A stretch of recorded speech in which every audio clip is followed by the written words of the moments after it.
House of Kills and cut. What's going on? Dropping the audio leak podcast for you real quick. Watching the game, watching Philadelphia versus Boston. Good game so far, first quarter. And hopefully I got the volume turned down to the point at which you guys can't hear it, so I won't interrupt this audio leak. Let me get right to it. This message is for desirable women. Desirable women, I need you to pay close attention. This is very important for you.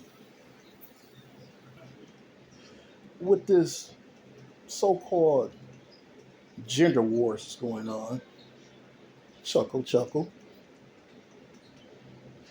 I noticed there are two types of women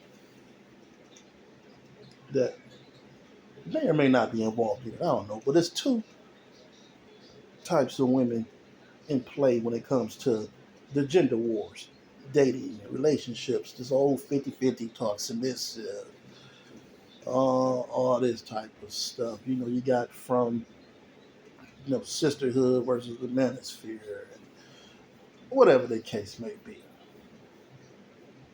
Okay, desirable women. Let me tell you something. You have desirable women and you have a bitter sisterhood. Those two types of women at play when it comes to the gender wars and dating and relationship um, topics, dramas, whatever the case may be. Desirable women are the women that show affection towards men, especially when men show affection towards them. They reciprocate the love that men show towards them, affection and all that good stuff. They're feminine, they're soft, they're non-combative, they're logical, they're pretty much a joy to be around or to converse with.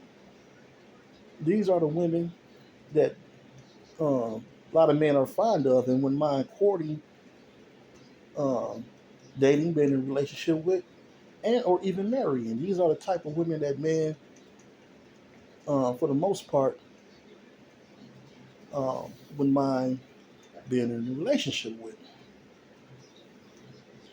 But the sisterhood, for the most part, have this misandrist type, feministic type ideology. Like feminism kind of like colonized their way of thinking. Um, passive aggressively degrade and disrespect men. And we're talking about it in black cultures. Let me be honest with you. Um, they love using sign language and shame tactics. They love that. If you disagree with them, you don't kowtow or pander to them, they'll lash out on you with their usual shame tactics. Like a parrot. They use the same thing. Who hurt you? You got a little dingling energy, sassy, something about your mama. It goes on and on and on. What they call guys like myself and maybe some guys that's in the red pill community, management community, they call guys like us that don't back down from them, that aren't scared of them, that don't tuck their tails in for them, that challenge their ideology. They call us the women haters, women bashers, whatever the case may be. That's their way of setting smoke screens, deflecting, and trying to get us to shut up, get us to hush. Now, the guys that kind of like support them, they're your beta males, your weak man, your simps, the guys that pander. They don't want to, I don't know what it is, why they do it. I don't know. They think they're going to get some coochie crumbs or something from Bitter Sisterhood. I don't know. I don't get it. I don't understand.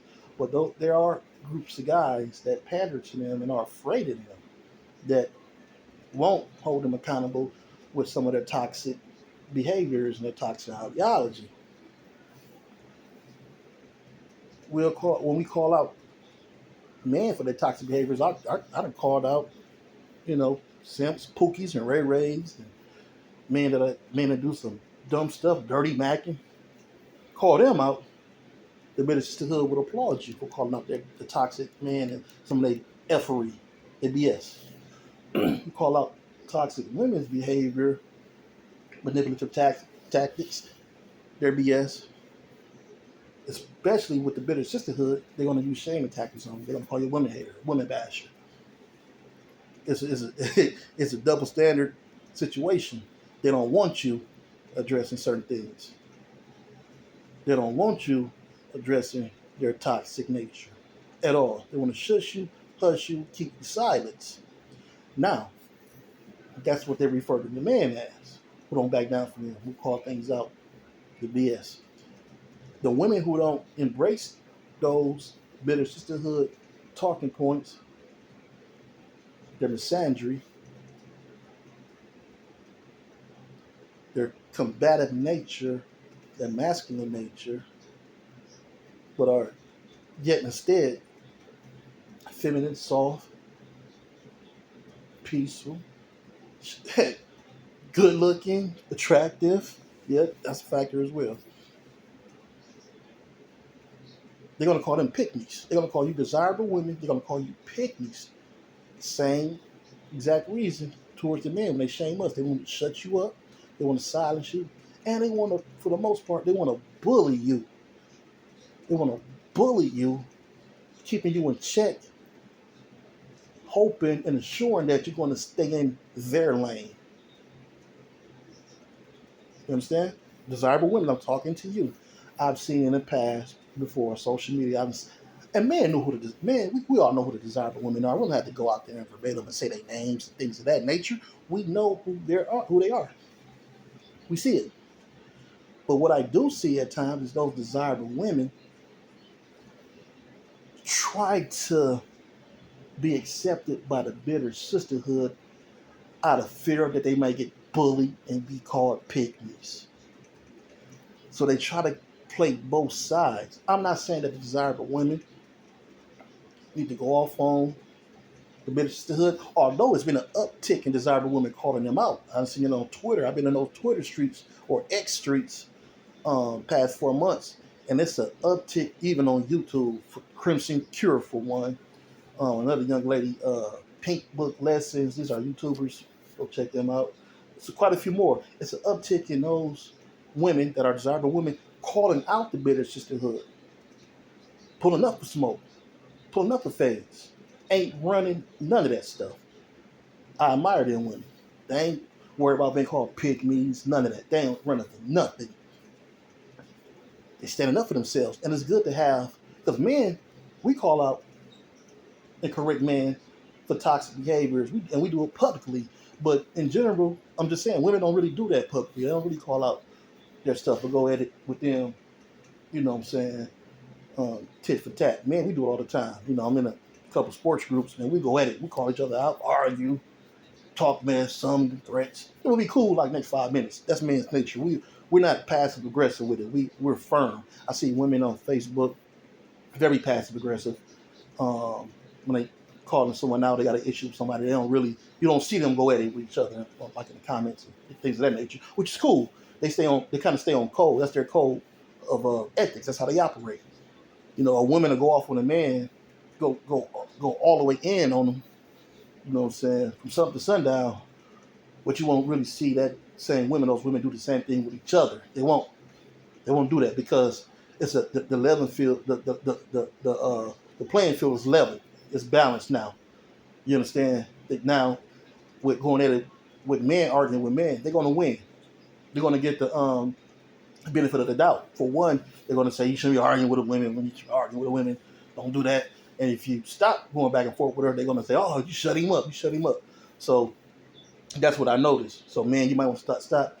Even if we're right, even if you're right, stop going back and forth with these bitches to the women. Just stop because you're not gonna win in a court of law when it comes to social media. You know, they got that because it's at their advantage. They're not going to go at it with each other. Check it out. See if I'm lying. You don't see women that disagree with each other kind of going at it back and forth. You're not going to see that a lot. Because, again, the playing field is level, it's balanced. It's balanced now. Because the other woman, she can give you that same type of smoke. She can give you shame attacks. She can give you whatever she give those men. It's easier for them to go off on men. Hard for them to go off on each other. Getting back to the topic. Desirable women. Stop trying to fit in with these toxic women. Just like we tell the guys that are not in the streets, in school, doing what they're supposed to be doing positive things. They didn't want to be out here, want to be a thug. Stop trying to fit in with the thugs, with the hood cats. Be who you are. When you be yourself, a lot of good things happen. Just be who you are. And I'm telling that to the desirable women. I'm not trolling anything like that. I get it. Sometimes you feel pressured. A lot of people want to be included. A lot of people want to fit in.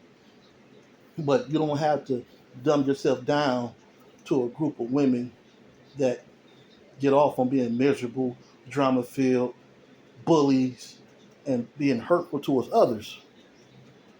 Okay? That's all I'm saying. That's it. That's all I got to say. Usually, when I summarize my audio link, podcast, reel, whatever the case may be, I think to myself, I should end it with something deep, something profound, home run out the park, drop the mic. I ain't doing none of that. House of Kills, Kills and Cut. I'm out.